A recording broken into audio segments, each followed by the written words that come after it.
Before any negotiations, that the KNUT are supposed to call off the strike and have not done that. So we cannot go on, because doing that will be breaking the law, and I cannot do that. When they came this afternoon, they were saying they had good news.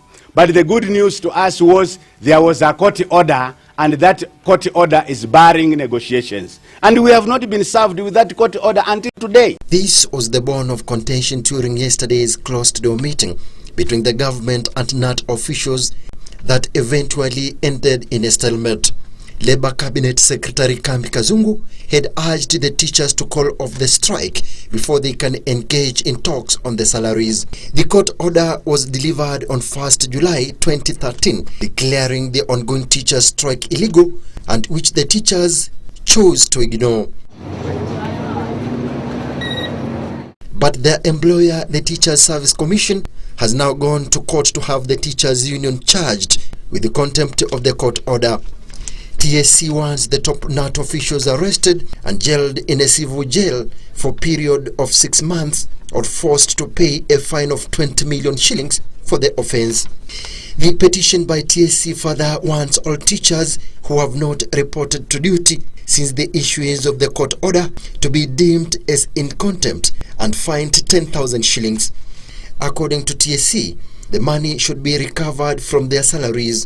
One of the issues we have insisted before negotiations also is that the June salaries where the teachers worked for must have been released by now.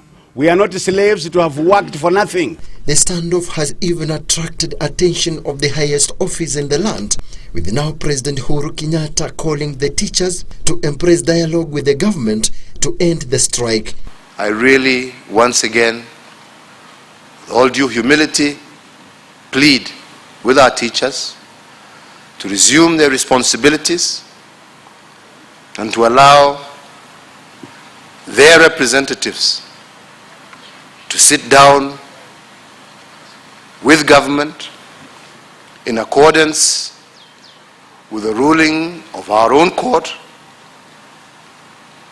and to finalize these discussions. This even as teachers took to the Nairobi city streets to demand their June salary. The show of might between the government and KNUT is taking shape every other day, with the teachers behind me vowing to fight to the last bullet to have their way. But someone somewhere is paying the price of all this, the student. Samson Kitavi for Channel 1 News Hour.